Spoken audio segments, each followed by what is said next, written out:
Olá pessoal, tudo bom? Hoje nós vamos continuar falando sobre essa obra aqui, o Catecismo da Igreja Católica. E sugerimos que você veja aí na descrição desse vídeo, aqui embaixo, os links dos outros vídeos em que tratamos aqui sobre o Catecismo da Igreja Católica, porque esse vídeo aqui é a continuação. Esse daqui é o Catecismo da Igreja Católica, já o quarto vídeo, né, em que nós abordamos o tema do catecismo. Então, muitas coisas nós já falamos sobre catecismo, alguns assuntos dentro do catecismo que são importantes de todo católico saber, e até de pessoas que não são católicas, mas que têm um certo compromisso, um certo desejo de conhecer melhor a doutrina da Igreja Católica. Então, assista o vídeo Catecismo da Igreja Católica 1, Catecismo da Igreja Católica 2, Catecismo da Igreja Católica 3, e aí assista esse vídeo aqui, Catecismo da Igreja Católica 4. Pois bem, então hoje a gente vai continuar vendo alguns assuntos, né? Hoje a gente vai falar sobre a Bíblia e a tradição, à luz do catecismo, a igreja e a fé, à luz do catecismo, economia da salvação, à luz do catecismo, divindade de Jesus, à luz do catecismo, o mal, à luz do catecismo, a alma, à luz do catecismo, e a igreja como um todo, à luz do catecismo. A gente vai abordar também várias questões envolvendo Maria, enfim. A gente pretende fazer isso mais rápido, né? Para não precisar fazer um próximo vídeo. Se for necessário fazer um próximo vídeo, um volume 5, digamos assim, faremos um vídeo. Se for necessário, tudo bem. Desde que isso promova a edificação do maior número possível de pessoas e faça com que as pessoas entendam melhor as doutrinas da Igreja Católica e vejam que as doutrinas da Igreja Católica, a verdadeira doutrina da Igreja Católica, ela não permite aquilo que muitas vezes você vê aqui no YouTube, né, de católico se levantando contra evangélico, evangélico se levantando contra católico. Isso daí não está nem no catecismo da Igreja Católica, nem o catecismo da Igreja Católica permite isso, e nem muito menos a Bíblia, seguida pelos protestantes. Mas isso a gente já discutiu em vídeos anteriores. Hoje a gente vai falar sobre esses assuntos que eu comentei aqui. E, se possível, ainda outros assuntos além desses. Lembrando que a Bíblia e a tradição a gente já falou num vídeo anterior, então hoje a gente vai falar começando por igreja e fé. Na questão número 171 está escrito o seguinte, mais precisamente na página 56 desse catecismo aqui. Está escrito o seguinte: a igreja, que é a coluna e o sustentáculo da verdade, guarda fielmente a fé, uma vez por todas confiada aos santos. É ela que conserva a memória das palavras de Cristo, é ela que transmite de geração em geração a confissão de fé dos apóstolos, como uma mãe que ensina seus filhos a falar e, com isto, a compreender e a comunicar à igreja. Nossa mãe nos ensina a linguagem da fé para introduzir-nos na compreensão e na vida da fé. Pois, e aí depois tem a questão 174 e 175, que diz o seguinte: pois se no mundo as línguas diferem, o conteúdo da tradição é uno e idêntico, e nem as igrejas estabelecidas na Germânia têm outra fé ou outra tradição, nem as que estão entre os íberos, nem as que estão entre os celtas, nem as do Oriente, do Egito, da Líbia, nem as que estão estabelecidas no centro do mundo. A mensagem da Igreja é, portanto, verídica e sólida, pois é nela que o único caminho de salvação aparece no mundo inteiro. Esta fé que recebemos da Igreja nós aguardamos com cuidado, pois, sem cessar, sob a ação do Espírito de Deus, à guisa de um depósito de grande preço encerrado em um vaso precioso, ela rejuvenesce e faz rejuvenescer o próprio vaso que a contém. Então, segundo o Catecismo, a fé que nós temos em Jesus Cristo não surgiu do nada, ou seja, não é uma fé que veio por osmose do céu, não. A fé que nós temos em Jesus Cristo e na palavra de Deus, enfim, ela veio da Igreja Católica, ela veio da Igreja, ela foi transmitida por Jesus Cristo aos apóstolos, dos apóstolos para os bispos, dos bispos para os seus sucessores e chegando até a Igreja ao longo dos séculos. E da Igreja, quem nasceu, por exemplo, em igreja evangélica, em igreja que é fruto da Reforma Protestante, saiba que isso foi passado também de maneira menor na Reforma Protestante. Porque na Reforma Protestante, os adeptos da Reforma Protestante, eles não é que eles se afastaram por completo da Igreja Católica. Existem alguns elementos que a Reforma Protestante possui que são os mesmos elementos que eles pegaram da Igreja Católica, enquanto outros eles rejeitam. Então eles fazem essa escolha. No que diz respeito à fé, por exemplo, como é que um protestante ele sabe que a Bíblia é a palavra de Deus?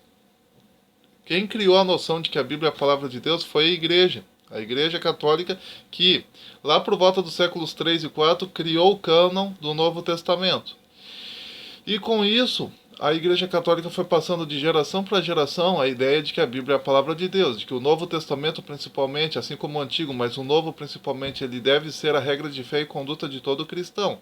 Inclusive, na Idade Média, nas escolas medievais, era muito comum os alunos memorizarem longos trechos do Novo Testamento, longos trechos dos Evangelhos e longos trechos das Epístolas Paulinas e demais livros do Novo Testamento, a fim de que eles pudessem ter uma educação cristã sadia e soubessem como se portar diante da sociedade com aquela educação cristã recebida dos padres, dos professores que eram padres. Então, quando Martinho Lutero ele surge, por exemplo, ele pega emprestado muita coisa da igreja. Por exemplo, a ideia de púlpito. O púlpito é uma criação da Igreja Católica.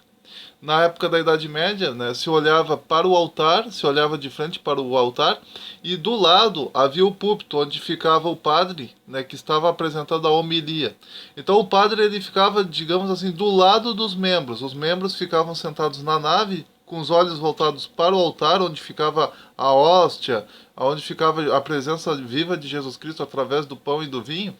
E do lado dos fiéis, né, próximo ao ouvido, assim, do lado dos fiéis, próximo ao ouvido esquerdo, que é o ouvido mais próximo ao coração, do lado esquerdo geralmente havia uma salinha, né, uma espécie de palco, uma espécie de mini palco, né, onde o padre ficava ali ministrando a homilia, né, sem ajuda de microfone, sem nada, e isso ajudava também para que a voz dele se tornasse o mais audível possível.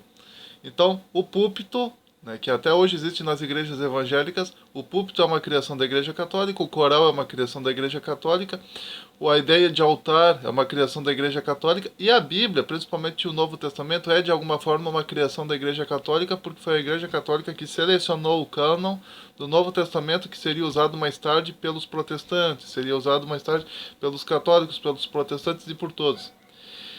Então, essa fé que a gente tem, ela veio da igreja. Tá? Ela veio da igreja, ela não veio assim do céu direto. Tu não abriu a Bíblia um dia e não descobriu que a Bíblia é a palavra de Deus. Não.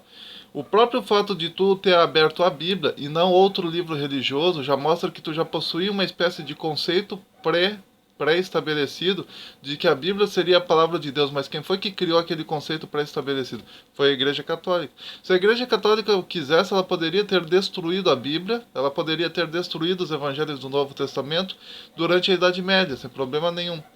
Porque existem muitas pessoas que dizem, né, a igreja adulterou a Bíblia, a igreja falsificou a Bíblia, ou a igreja não está seguindo a Bíblia. Vejam, se a Igreja Católica odiasse a Bíblia, ela poderia muito bem ter destruído a Bíblia na época da Idade Média, porque a Igreja Católica era a única que possuía os livros do Novo Testamento.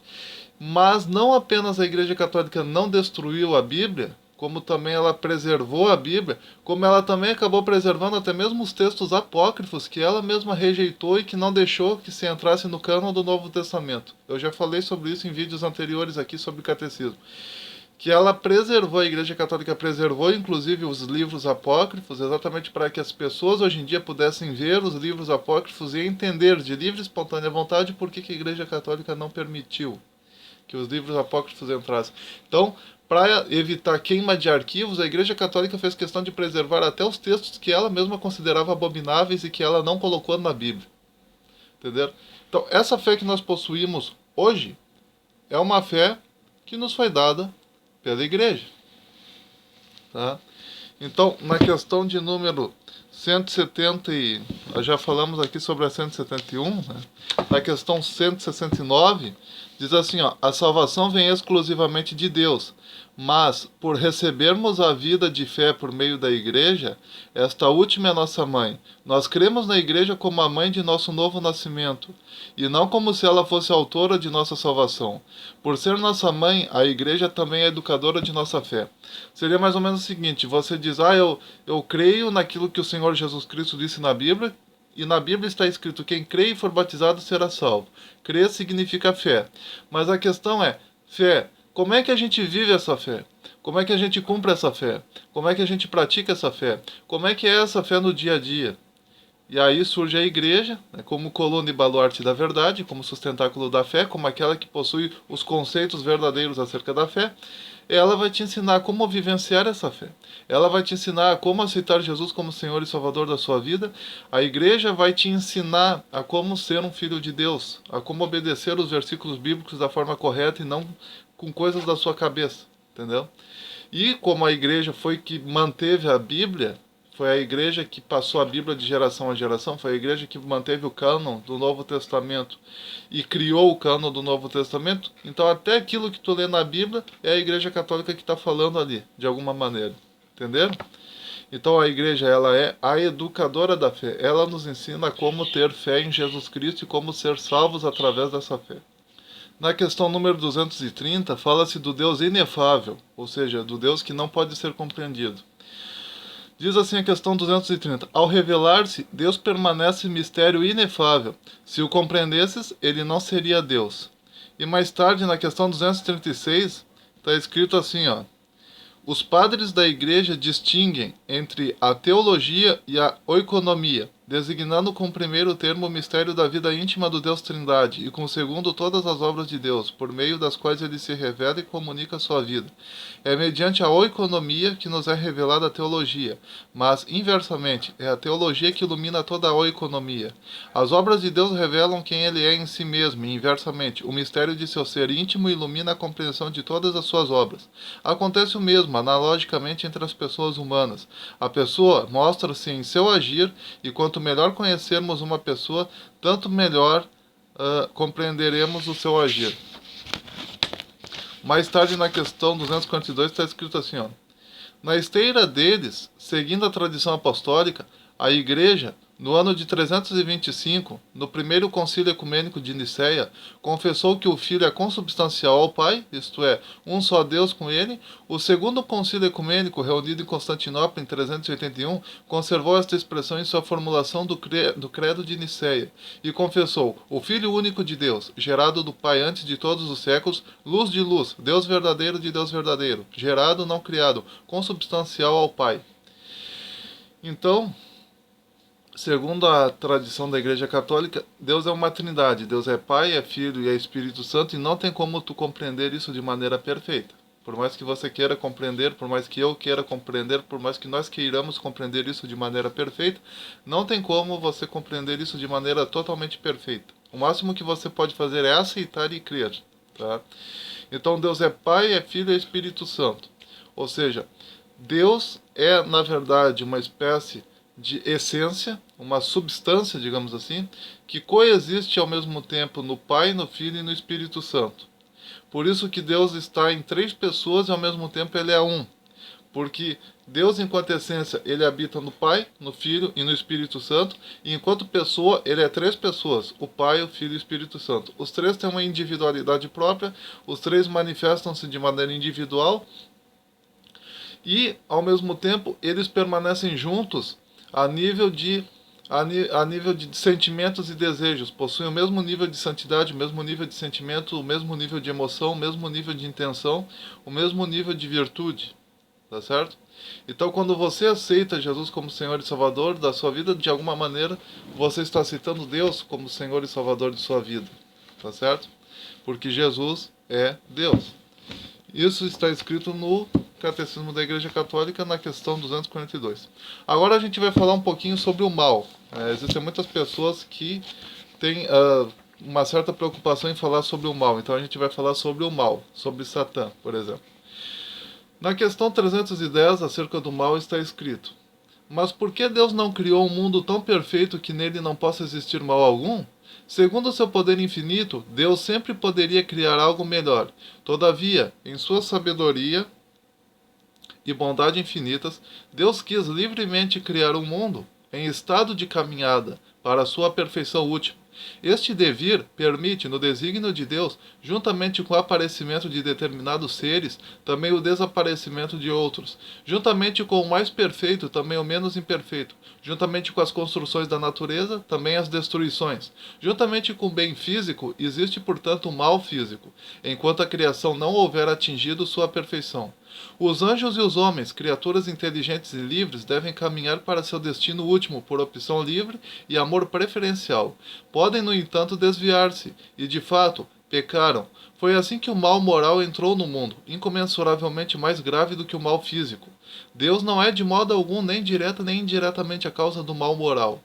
Todavia, permite-o, respeitando a liberdade de sua criatura, e misteriosamente sabe auferir dele o bem. Pois o Deus Todo-Poderoso, por ser soberanamente bom, nunca deixaria qualquer mal existir em suas obras se não fosse bastante poderoso e bom para fazer resultar o bem do próprio mal. Isso está na questão 310 e na questão 311. Agora, na questão 312, está escrito assim, ó: assim, com o passar do tempo, pode-se descobrir que Deus, em sua providência todo-poderosa, pode extrair um bem das consequências de um mal, mesmo moral, causado por suas criaturas. Não fostes vós, diz José a seus irmãos, que me enviastes para cá, foi Deus. O mal que tinhais a intenção de fazer-me, o desígnio de Deus o mudou em bem, a fim de salvar a vida de um povo numeroso. Do maior mal moral jamais cometido, a saber, a rejeição e o homicídio do Filho de Deus causado pelos pecados de todos os homens, Deus, pela superabundância de sua graça, tirou o maior dos bens, a glorificação de Cristo e a nossa redenção. Com isso, porém, o mal não se converte em um bem. Sabemos que para os que amam a Deus tudo concorre para o bem. O testemunho dos santos não cessa de confirmar esta verdade. Assim, Santa Catarina de Siena diz: aqueles que se escandalizam e se revoltam com o que lhes acontece, tudo procede do amor, tudo está ordenado à salvação do homem. Deus não faz nada que não seja para esta finalidade. E Santo Tomás More, pouco antes de seu martírio, consola sua filha, dizendo: não pode acontecer nada que Deus não tenha querido. Ora, tudo o que Ele quer, por pior que possa parecer-nos, é o que há de melhor para nós. E Lady Juliana de Norwich aprendi, portanto, pela graça de Deus, que era preciso apegar-me com firmeza à fé e crer, com não menor firmeza, que todas as coisas irão bem. Tu mesma verás que qualquer tipo de circunstância servirá para o bem. Então, o que o catecismo está nos dizendo, uma coisa interessante é que aqui a teoria de Darwin aparece de uma maneira teológica, não sei se vocês observaram. Então, o que o catecismo da Igreja Católica diz o seguinte: é que, por exemplo, no caso do ser humano, Deus criou o homem à sua imagem e semelhança. O que significa dizer que Deus criou a sua imagem e semelhança do ser humano? Significa dizer que Deus, ele criou o ser humano com a habilidade de pensar, de ter intenções, de ter sentimentos, de ter intelectualidade, de ter emoções.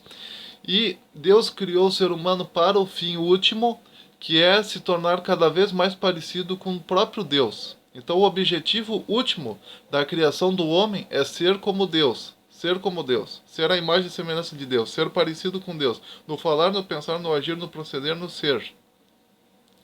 Então, Deus, ele faz com que a criação, né, ela não seja uma criação perfeita, no sentido de já ter alcançado esse fim último, mas Deus faz com que essa criação avance lentamente para esse fim último. Por mais que o mundo possa parecer terrível, aterrador, enfim, terrível em todos os aspectos, mesmo assim nós devemos entender que, à luz de uma visão mais global, né, tirando os nossos olhos de questões pequenas e colocando os nossos olhos em questões mais globais, Deus faz com que a criação caminhe para Ele, caminhe em direção à perfeição dEle, caminhe rumo à perfeição que Ele possui.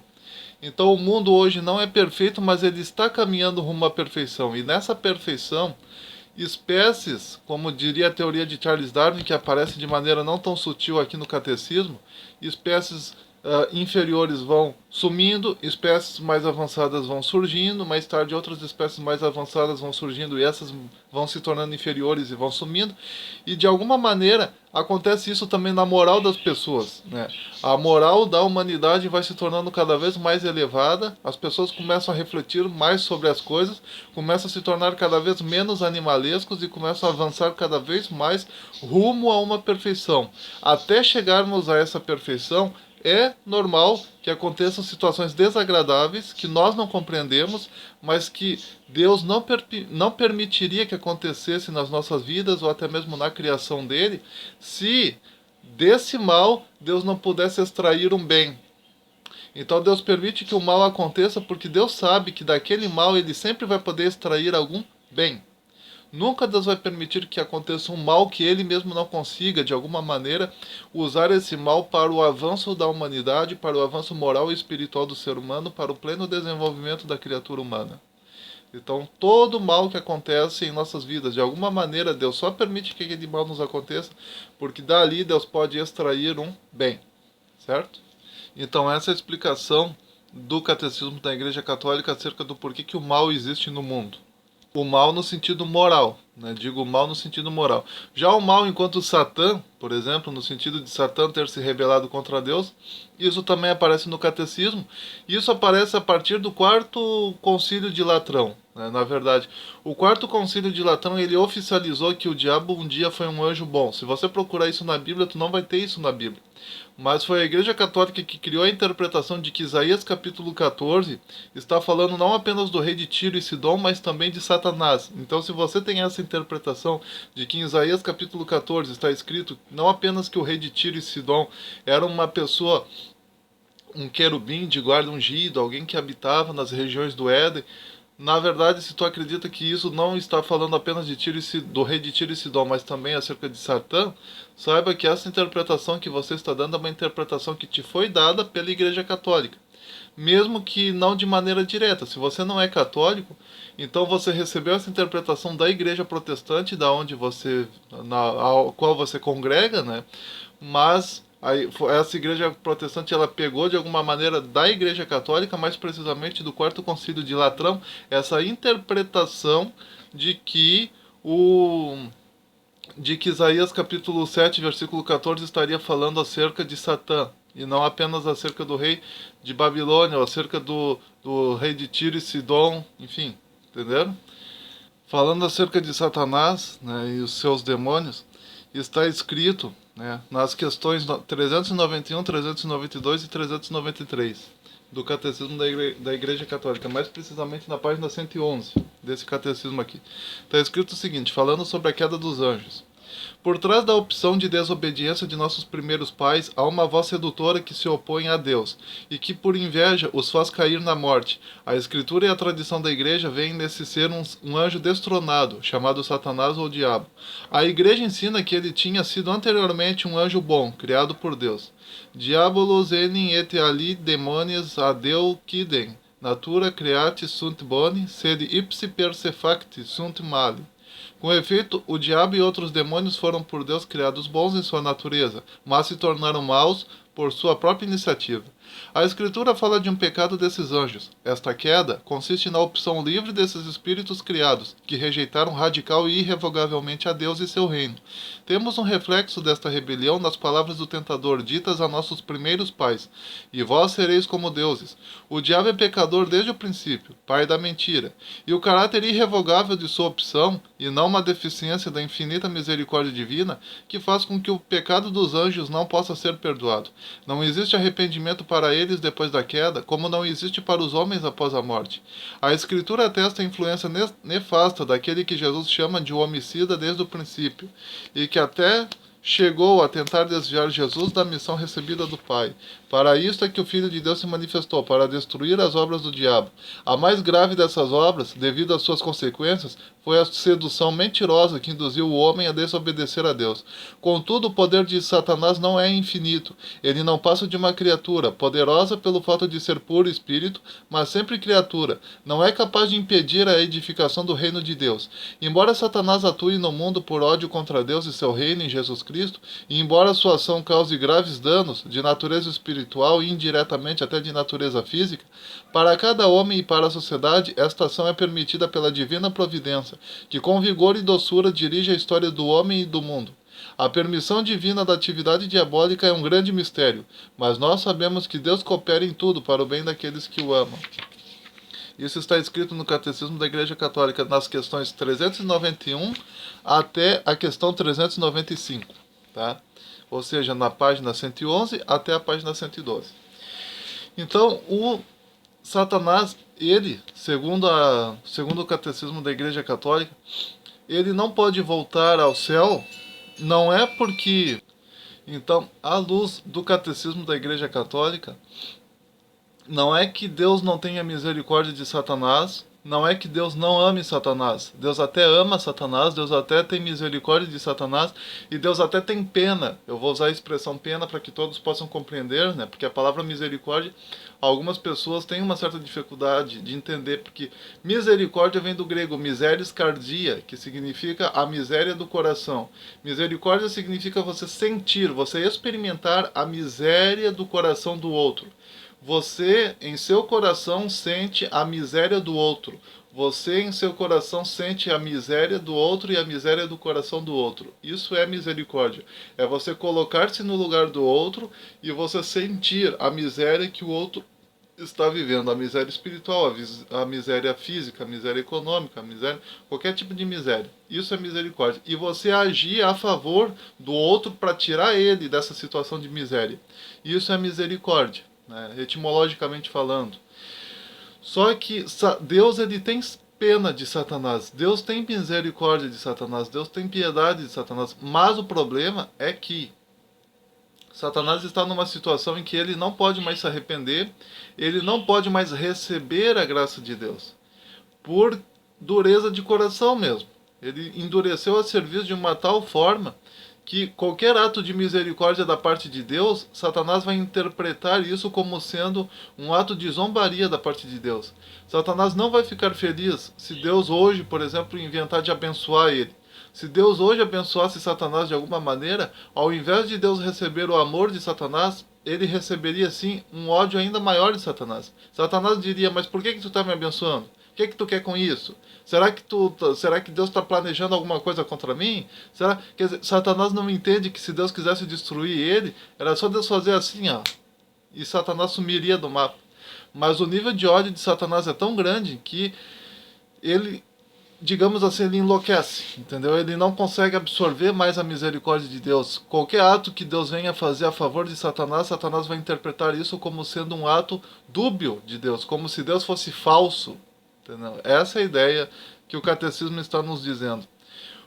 O motivo pelo qual Deus ainda permite que Satanás exista e exerça até mesmo alguma função no mundo é um mistério, né? Segundo o catecismo da Igreja Católica, é um mistério, né?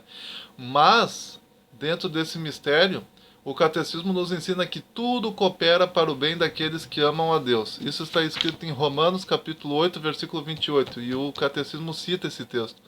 Tudo coopera para o bem daqueles que amam a Deus. O que isso significa na prática? Isso significa na prática que, por mais que Satanás seja poderoso, por mais que ele tenha um certo nível de poder, de autoridade, de domínio, de inteligência, Satanás não é infinitamente poderoso, ele tem uma ação limitada. Se Satanás está no Brasil, ele não pode estar no Japão. Se Satanás está no Japão, ele não pode estar na China. Se Satanás está na Alemanha, ele não pode estar na Iugoslávia. E assim vai indo. Então, Deus, ele permite por um motivo misterioso, ou seja, porque no fundo, por trás das ações de Satanás no mundo, Deus vai fazer no final com que tudo isso que Satanás está fazendo de negativo coopere para o bem do povo de Deus de alguma maneira, e Deus vai fazer com que o povo de Deus se beneficie até mesmo no final dos tempos com as ações maléficas de Satanás. Seria mais ou menos o seguinte, ó, Satanás tenta você. Você não deve comer um determinado tipo de alimento, e aí Satanás tenta você, você vai lá e come. O que acontece é que até o final da sua vida vai acontecer isso, de Satanás ficar tentando você o tempo todo. No final, quando você entrar no céu, todas aquelas vezes em que Satanás tentou você e você venceu ele pelo poder divino, tudo isso vai se transformar numa recompensa fantástica no céu. Em outras palavras, as tentações de Satanás, mesmo que Satanás queira destruir você, mas Deus no final dos tempos vai fazer com que as ações destruidoras de Satanás contra você, as vitórias que você teve contra ele, se transformem numa espécie de recompensa no céu. Recompensa essa que você jamais teria se você vivesse no mundo onde Satanás não existisse, onde não existissem os opostos, onde você não fosse tentado. Então quer dizer que um dos motivos pelo qual Deus permite que Satanás exista é porque, através do ódio, Satanás, na tentativa de destruir o povo de Deus, ele está sem querer trabalhando em prol do povo de Deus, ao fazer com que o povo de Deus mereça as recompensas que o povo de Deus vai ter no céu. Se o povo de Deus recebesse ordens de Deus e não houvesse um diabo para tentar desviá-los dessas ordens, não haveria luta, não haveria motivo de recompensa. Entendeu? Então, de alguma maneira, sempre Deus vai tirar o bem do mal. Sempre Deus vai conseguir extrair o bem do mal, por mais que nós não compreendamos as situações da nossa própria vida. Sempre que surge algum problema, saiba, Deus está fazendo com que você passe por aquele problema, por aquela dificuldade, por aquela situação desagradável, porque Deus pode tirar daí um bem infinito para a sua vida, não apenas para a sua vida na terra, mas também para a sua vida no céu, e você possa desfrutar assim de recompensas eternas infindáveis. Entendeu? É isso que o Catecismo da Igreja Católica nos explica, e é por isso que Deus não destrói Satanás por enquanto. Sobre o ser humano como ser uno, né? O Catecismo da Igreja Católica nos explica, eu vou ler aqui a questão 362, a questão 364, a questão 365 e a questão 366. Provavelmente eu não vou conseguir terminar os assuntos que eu tinha para tratar nesse vídeo, eu não vou conseguir terminar só nesse vídeo. Então eu vou fazer um outro vídeo continuando falando sobre vários assuntos concernentes ao catecismo. Está sendo muito bom, tem algumas pessoas que já me enviaram mensagens dizendo que estão gostando disso. Então olha só. Corpore et animas unus. Corpore et anima unus. Uno de alma e corpo. Diz assim na questão 362. A pessoa humana, criada à imagem de Deus, é um ser ao mesmo tempo corporal e espiritual. O relato bíblico exprime esta realidade com uma linguagem simbólica, ao afirmar que o Senhor Deus modelou o homem com a argila do solo, insuflou em suas narinas um hálito de vida e o homem se tornou um ser vivente. Portanto, o homem em sua totalidade é querido por Deus.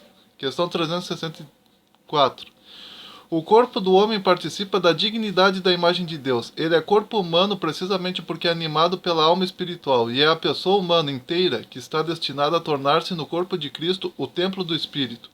Unidade de corpo e de alma. O homem, por sua própria condição corporal, sintetiza em si os elementos do mundo material que nele, assim, atinge sua plenitude e apresenta livremente ao Criador uma voz de louvor. Não é, portanto, lícito ao homem desprezar a vida corporal. Ao contrário, deve estimar e honrar seu corpo, porque criado por Deus e destinado à ressurreição no último dia.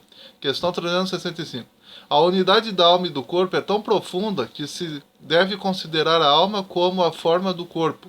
Ou seja, é graças à alma espiritual que o corpo, constituído de matéria, é um corpo humano e vivo. O espírito e a matéria no homem não são duas naturezas unidas, mas a união deles forma uma única natureza. 366. A Igreja ensina que cada alma espiritual é diretamente criada por Deus, não é produzida pelos pais, e é imortal. Ela não perece quando da separação do corpo na morte, e se unirá novamente ao corpo na ressurreição final. Questão 367. Por vezes ocorre que a alma aparece distinta do espírito. Assim São Paulo ora para que nosso ser inteiro, espírito, alma e o corpo, seja guardado irrepreensível na vida do Senhor. A Igreja ensina que essa distinção não introduz uma dualidade na alma. Espírito significa que o homem está ordenado desde a sua criação para seu fim sobrenatural, e que sua alma é capaz de ser elevada gratuitamente à comunhão com Deus. A tradição espiritual da Igreja insiste também no coração no sentido bíblico de fundo do ser, onde a pessoa se decide ou não por Deus. Questão 368. Agora eu vou falar sobre a questão 372, sobre homem e mulher. Diz assim: o homem e a mulher são feitos um para o outro. Não que Deus os tivesse feito apenas pela metade e incompletos. Criou-os para uma comunhão de pessoas, na qual cada um dos dois pode ser ajuda para o outro. Por serem ao mesmo tempo iguais enquanto pessoas, osso de meus ossos, e complementares enquanto masculino e feminino. No matrimônio, Deus os une de maneira que, formando uma só carne, possam transmitir a vida humana. Sede fecundos, multiplicai-vos, enchei a terra, diz Gênesis capítulo 1, versículo 28. Ao transmitir a seus descendentes a vida humana, o homem e a mulher, como esposos e pais, cooperam de forma única na obra do Criador. Questão 373. No desígnio de Deus, o homem e a mulher têm a vocação de submeter a terra como intendentes de Deus. Esta soberania não deve ser uma dominação arbitrária e destrutiva. A imagem do Criador que ama tudo que existe. O homem e a mulher são chamados a participar da providência divina em relação às demais criaturas. Daí a responsabilidade deles para com o mundo que Deus lhes confiou. Então, só para encerrar esse vídeo nessa parte, tá? Porque não vai dar tempo de eu falar tudo que eu tinha para falar, vou ter que fazer um outro vídeo sobre isso, né? Uma série sobre catecismo. Era para ser um único vídeo, tá? Eu ia falar tudo que estava no catecismo, tudo, mas de repente quando eu vi, não adiantou um vídeo só, então está se transformando numa série. Provavelmente nós vamos ter no máximo 5 ou 7 vídeos falando sobre isso. Então, duas coisas que aparecem nessas questões que eu li aqui no catecismo. Primeiro, o ser humano é um ser holístico, formado de espírito, alma e corpo. E é este ser holístico que vai entrar no céu.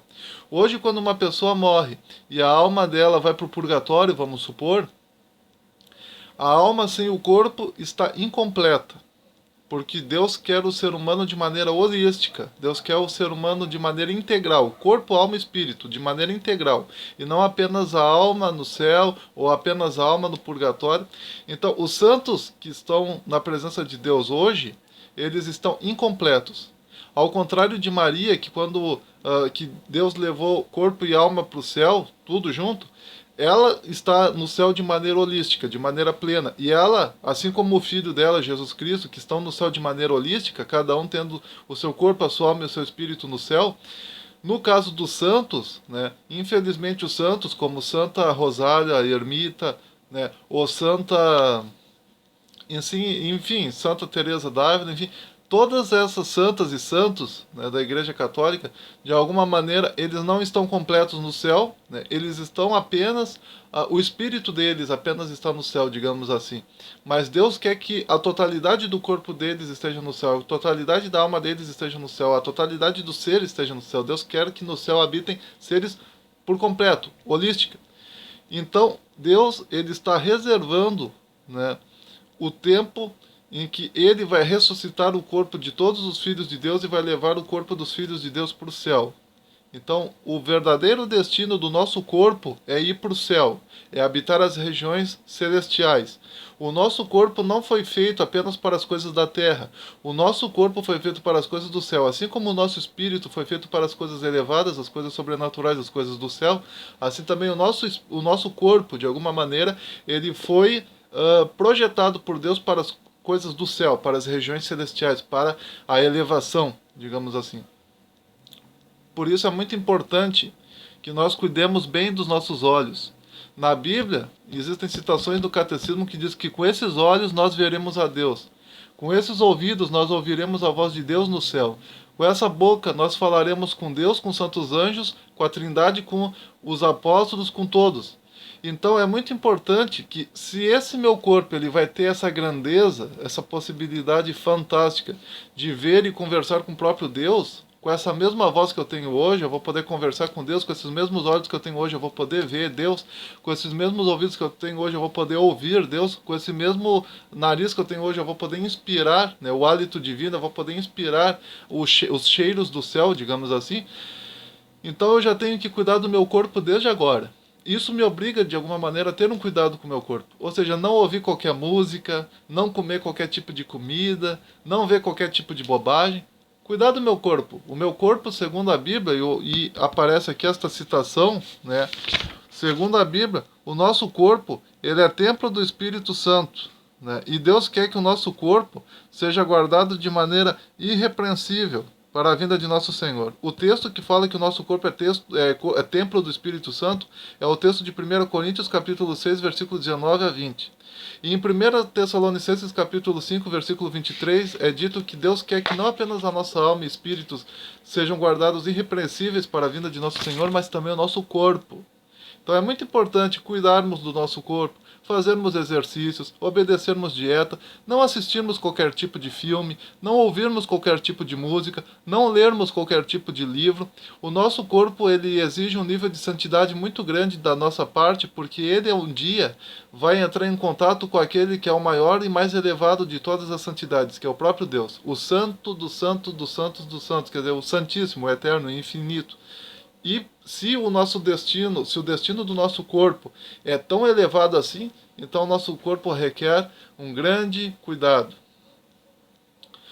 Outra coisa, quando Santa Rosália Ermitã, ela abriu mão da corte, né, onde ela morava, lá em Palermo, e ela foi morar numa gruta em Palermo, por mais que alguém possa dizer, ah, mas então ela não cuidou do corpo dela, porque afinal de contas ela foi morar numa gruta onde tem bastante umidade. Veja, ela fez isso exatamente para cuidar do corpo dela. Porque na corte imperial daquela época havia um nível tão pecaminoso em relação ao corpo, em relação a dinheiro e coisas profanas, assim, que para poder manter o corpo dela irrepreensível, ela teve que abrir mão da própria convivência no palácio e na corte e ir morar numa gruta. Então, por trás das mortificações dos santos, há uma espécie de cuidado com o corpo. Eles muitas vezes mortificavam seus corpos a fim de que os seus corpos pudessem se manter irrepreensíveis e longe de qualquer impureza. Então, até mesmo naquele tipo de mortificação extrema que eles seguiam naquela época, que hoje em dia a Igreja Católica não prega mais essas mortificações, quer dizer, você não tem mais que se mortificar dessa maneira, né? Porque graças a Deus hoje em dia nós temos métodos melhores assim para nos afastarmos do pecado fisicamente também, mas naquela época a única coisa que sobrava para eles era fazer isso. E é o que eles faziam. Então isso é uma coisa tão importante que eles chegavam a fugir da sociedade para poder manter o corpo deles irrepreensível. Tamanha é a sacralidade do corpo humano. Depois, como eu já mostrei aqui, o Catecismo da Igreja Católica vai nos falar sobre marido e mulher, né? E é importante que a Bíblia ela nos declara, e inclusive aparece no Catecismo também, que a relação entre o homem e uma mulher, entre o marido e a esposa, né, porque na Bíblia e no Catecismo, relação entre homem e mulher, no sentido sexual do termo, só deve ser feito entre um homem e uma mulher casados, até mesmo no caso deles já serem casados, a ordem que o Catecismo e a Bíblia nos dão é que o indivíduo ele tenha relações íntimas com a sua esposa de maneira humana, ou seja, de maneira humanitária. Não é para tratar a esposa como se fosse um animal, não é para obrigar ela a ter determinados tipos de ato na cama que venham a ferir ela, que venham a machucar ela, que venham a criar, digamos assim, nela algum tipo de sentimento de inferioridade, algum tipo de depressão interna. Se a mulher ela não gosta de determinado tipo de ação sexual, cabe ao marido não praticar esse tipo de ação sexual. Se a mulher ela não gosta de ser tratada na cama daquela maneira, então cabe ao marido não tratá-la daquela maneira. No livro de Tobias, inclusive, o anjo Rafael revela que os maridos que a Sara tinha, Sara, no caso, não a mulher, né, de... Eu não me lembro se era Sara ou Eva, o nome dela. Parece que era Sara. Mas a Sara, ela tinha... Os maridos dela morriam, né? Ela se casou 7 vezes e 7 vezes os maridos morriam. Vejam, o anjo Rafael revelou que o demônio matava os maridos dela porque eles praticavam relações sexuais com ela de maneira animalesca. Eles não cuidavam bem dela, eles não faziam amor com ela da maneira humana, digamos assim. Não falavam palavras de carinho no ouvido dela, não faziam ela se sentir especial, importante, amada, querida, desejada. Enfim, eles faziam uma relação íntima com ela que parecia animais fazendo relações íntimas, em que só os maridos se agradavam e não a Sara. E aí Deus permitiu de alguma maneira que o demônio fosse lá e começasse a matar de um em um aqueles maridos que não praticavam relações íntimas verdadeiramente humanas com a Sara, mas sim relações íntimas animalescas. Isso é interessante, porque vejam que eles eram casados debaixo da bênção de Deus, mas Deus permitia que eles morressem unicamente porque eles não estavam tendo uma relação íntima humana com a Sara. Imagine então, né, casais que não são nem casados, né? O que Deus então considera esses casais, né? Se o cara sendo casado, Deus já não aceita qualquer tipo de ato sexual, imagine então no caso de pessoas que não são casadas e que fazem as suas relações sexuais de qualquer maneira, entendeu? Antes do casamento, como se fossem animais. Como se Deus não tivesse instituído para os seres humanos a graça do casamento, o sacramento do casamento. No caso do Tobias, por exemplo, a Sara, ela era casada com aqueles homens e mesmo assim, por não terem relações humanitárias com ela, acabavam morrendo. Então a ordem do Criador para os casais, segundo o catecismo da Igreja Católica, é que eles tenham suas relações íntimas de maneira humanitária e procurem ter suas relações íntimas no sentido de gerar filhos, né, para gerar filhos. Lembrando que o ato sexual não é tudo, né? Existem até mesmo casais, e vamos ser bem sinceros assim, ó, o número de pessoas que gostam de sexo, no sentido animalesco do termo, é um número muito limitado. É um número verdadeiramente muito pequeno de pessoas. Não existem tantas pessoas assim que apreciem o ato sexual em si. Geralmente o que as pessoas apreciam mesmo, em sua grande maioria, é as palavras de amor, de carinho, de bondade, de afeto, de dedicação que precedem o ato sexual. São as chamadas preliminares, né? As palavras de carinho, as palavras de afeto, as palavras de amor. É isso que a maioria das pessoas gosta. Tanto homens quanto mulheres, não são só as mulheres. Tem gente que acha que só as mulheres que gostam disso. Não, os homens também gostam. Os homens também gostam de criar aquele ambiente amoroso, romântico, querido, enfim. E é isso que o Catecismo da Igreja Católica nos ensina. Sexo foi feito para procriação, mas a relação do casal, a relação verdadeiramente humana, romântica, querida, de carinho, de bondade, de afeto, isso é ordenado, inclusive, no Catecismo, isso é ordenado na Bíblia. Entendeu? O casal deve se amar, o casal deve se amar, o homem deve tratar a sua esposa com palavras de afeto, de carinho, de bondade, que façam ela se sentir protegida, né? Ser abraçada com força, se sentir protegida em segurança nos braços do marido. E ao mesmo tempo a mulher também deve fazer com o marido palavras de amor, de afeto, de carinho, que façam ele se sentir apreciado, que façam ele se sentir verdadeiramente homem, mas ao mesmo tempo não devem ser um ato sexual animalesco, né? O ato sexual deve, de preferência, estar relacionado com a procriação, gerar filhos. Então, quando um casal se relaciona, eles devem pensar, primeiramente, qual é o tipo de futuro que eles querem dar para aquela criança que vai vir ao mundo. Tá certo? Então, tudo isso está no catecismo. O catecismo nos ensina a ser pessoas humanas. A Igreja Católica nos ensina a ser pessoas humanas, exatamente pelo fato do homem, o ser humano, ter sido criado à imagem e semelhança do Criador e estar destinado a ver o Criador, ouvir o Criador, falar com o Criador, experimentar os cheiros vindos do Criador e dos santos anjos e do próprio céu. Então Deus, ele de alguma maneira, ele tem o melhor para o nosso corpo. Ele, quando olha para o nosso corpo, ele vê o nosso corpo como algo sagrado, verdadeiramente sagrado. Então, o destino do nosso corpo é se tornar glorioso. É isso que a Bíblia nos ensina. Quando a Bíblia diz que o nosso corpo será um corpo glorificado, o que ela está dizendo é: o nosso corpo será glorioso. Deus vai elevar o nosso corpo, vai tirar o nosso corpo da animalidade e vai nos tornar fisicamente parecidos com Ele, inclusive com o próprio Senhor Jesus Cristo. Teremos um corpo glorificado semelhante ao dele. Então o objetivo do nosso corpo é a glorificação. O objetivo do nosso corpo não é ser tratado como um animal. Então o homem que verdadeiramente compreende tais coisas, ele vai cuidar tanto do seu corpo, a ponto de não comer qualquer coisa, não cheirar qualquer coisa, não ver qualquer coisa, não ouvir qualquer coisa, não falar qualquer coisa, não tocar em qualquer coisa, e não pensar em qualquer coisa, mas também ele vai cuidar do corpo da mulher dele, da esposa dele, como o vaso mais precioso, como o objeto mais sagrado da casa, como a pedra preciosa mais importante que ele já conquistou. Tá certo? É isso que o catecismo ensina. A Igreja Católica ela trabalha ela trabalha em cima da dignidade da pessoa humana, a valorização da pessoa humana, o ideal do ser humano, como ser uma pessoa ideal no sentido comportamental, no sentido moral, no sentido espiritual. Deus tem o melhor para dar ao ser humano e Deus quer que o ser humano também dê o melhor para si mesmo, tá? Em nome dessa dignidade. Eu quero terminar, né, esse vídeo falando que vai ter outros vídeos falando sobre catecismo. Eu vou continuar com essa série aqui, mas eu só vou dar uma pequena palhinha do que vai ter no próximo vídeo. Quando Deus ele diz na Bíblia que quando um homem e uma mulher se casam, eles deixam de ser duas carnes e passam a ser uma única carne, um único corpo.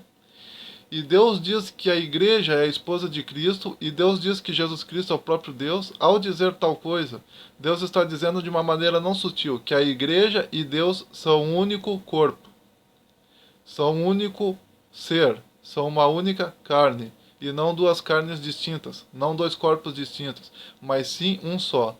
E Deus ele partilha da sua divindade com a igreja, através dos sacramentos, através da comunhão, através das orações, através da leitura da Bíblia, através da vivência cristã. E, acima de tudo, através da comunhão, da koinonia, da comunhão entre os santos, ou seja, entre as pessoas. Se Deus, dessa maneira, ele coloca a igreja em alto nível, então quem fala contra a igreja é como se estivesse falando contra Deus. Na verdade, quem fala contra a igreja está falando contra Deus, porque é através da igreja que Deus se manifesta, e Deus considera a igreja como uma parte dele mesmo. Não é que Deus simbolicamente seja uma parte da igreja, não, Deus literalmente é uma parte da igreja. Jesus Cristo, ao vir a esse mundo, ele veio como, não apenas como fundador da igreja, mas também como membro da igreja, porque ele chama os discípulos dele e os seguidores dele em todo o mundo como irmãos. Então quer dizer que Jesus Cristo ele se coloca não apenas como cabeça da igreja, mas também como membro da igreja. Deus, dessa maneira, ele se posiciona não apenas como fundador da igreja, mas também como membro da igreja e como irmão. Então quando você chama um membro da igreja de irmão, né, você está agindo exatamente como se Deus estivesse falando com você e você estivesse chamando Deus de irmão, porque Deus ele se posiciona na Bíblia como nosso irmão de igreja, nosso irmão de igreja, digamos assim, nosso irmão membro da mesma crença, da mesma igreja. E Deus ele se posiciona também como cabeça da igreja. O que significa dizer cabeça da igreja? Quando você fala que uma pessoa ela tem problemas de nervos, na verdade, o corpo dela não tem problema nenhum. Quem tem é a cabeça dela. A cabeça dela, o cérebro dela é que é muito nervoso, no sentido de estar sempre preocupado com tudo. Quando uma pessoa ela tem problemas com comida, come demais, não é que o corpo dela tenha problemas, é o cérebro dela que tem problemas. Então o corpo, ele recebe, né, a personalidade da própria cabeça, a personalidade do próprio cérebro. Ele recebe o potencial do próprio cérebro, porque se o cérebro for inteligente, o corpo vai ser inteligente também. Se o cérebro for inteligente, ele vai passar a sua inteligência para o corpo, e o corpo vai tomar as decisões mais inteligentes possíveis em todas as áreas da vida. Se o cérebro for burrinho, digamos assim, o corpo inteiro vai ser burrinho, porque a cabeça que está mandando aquele corpo agir daquela forma é um cérebro burro, é uma cabeça burra. Então Deus, ao ser Deus, e Jesus Cristo por ser Deus e por ser cabeça da igreja, ele faz com que a igreja tome decisões que só Deus tomaria no lugar dela, e que a igreja participe da divindade do próprio Deus, por ser ele o cabeça da igreja e por ser ele um só corpo com a igreja através do mistério do casamento entre Cristo e a igreja. Então veja que a igreja não é qualquer coisa. Comunhão não é qualquer coisa. Koinonia, porque a palavra koinonia no grego significa comunhão. Comunhão não é qualquer coisa. Koinonia não é qualquer coisa. Digamos que a igreja, ela é um dos maiores mistérios cosmológicos que existem, porque ela é a união do próprio Deus com o homem. Deus e o homem na igreja se unem e se tornam uma coisa só. Deus e o homem, através da igreja, se unem e se tornam uma só pessoa, um só ser, uma só carne.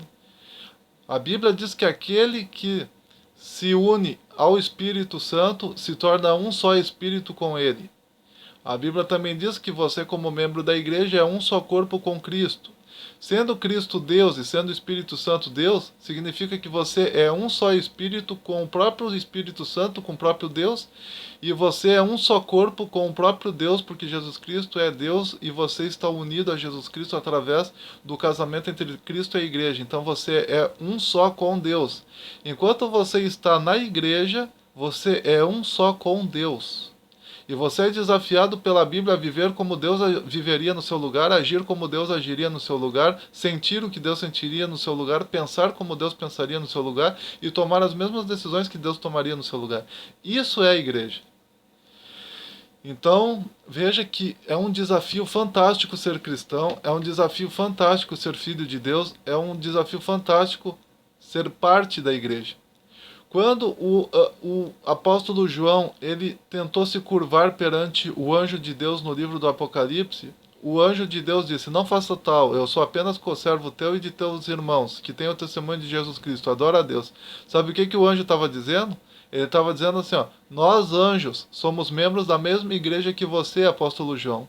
Quer dizer que na igreja não são apenas os seres humanos que são membros da igreja, são também os anjos membros da igreja.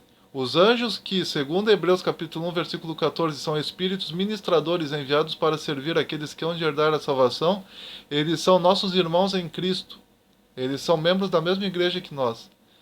Então, através da igreja, você é membro da mesma igreja da qual fazem parte os santos anjos de Deus, e você é um só com Deus, porque Deus, Filho, ele se torna um só com a igreja através do casamento entre ele e a igreja, do noivado entre ele e a igreja, da união entre ele e a igreja.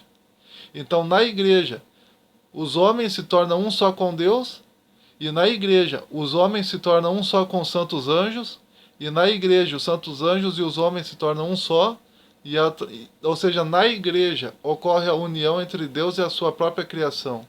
Ao elevar a igreja, Deus está elevando de alguma maneira a sua própria criação. Pense nisso. Isso é igreja.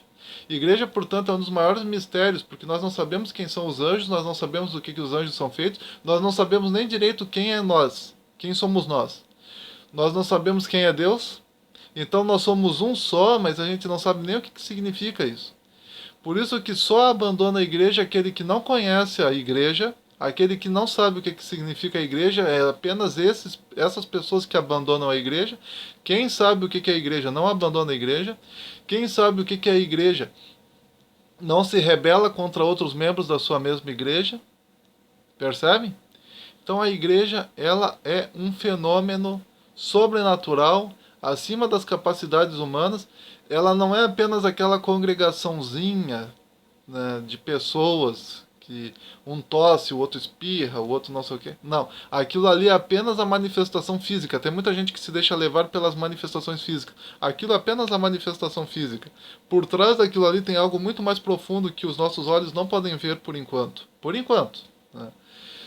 Então, quer dizer, isso eu vou discutir com mais detalhes no próximo vídeo, falando sobre o Catecismo da Igreja Católica, né? Continuando a falar sobre o Catecismo da Igreja Católica. Então, muito obrigado para quem está assistindo, continue acompanhando cada vídeo dessa série que eu estou fazendo sobre o Catecismo da Igreja Católica.